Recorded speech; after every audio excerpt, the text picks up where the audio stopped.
Are you looking for something that is not plugged in, not highly choreographed, that's going to give you a chance to have adventure and relaxation at the same time? You know, if you want to just escape, even if it's for a couple of hours, it's pretty hard to beat this. Manitou is a 114-foot gaff-rigged schooner. She replicates late 19th century cargo-carrying coastal vessels, what they called coasters. And she's very similar to the types of vessels that sailed on the Great Lakes and the East Coast. The great thing about Manitou is we kind of offer a spectrum of things to do. Starting Memorial Day weekend, we segue into doing public day sails and private group charters with her. We sail anywhere from 3 to 4 times a day.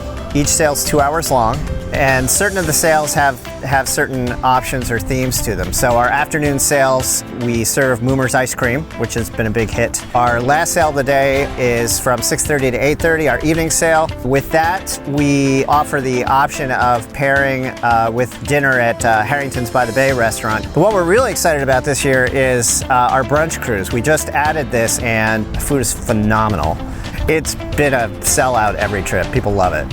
What we're trying to do is give people just a little taste of what it might have been like to sail on one of these historic vessels 150 years ago.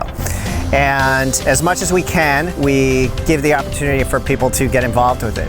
It's very casual and laid back. Our crew is really outgoing, and I love the fact that we can bring this unique experience to people from all walks of life. One of the things that's most important to us is we really strive to make our trips affordable, especially Manitou. We really want to make this as accessible to as many people as possible, and we take a lot of pride in the fact that we give people this opportunity to experience these historic vessels and this amazing area that we live in. That's the most important thing to me in doing this.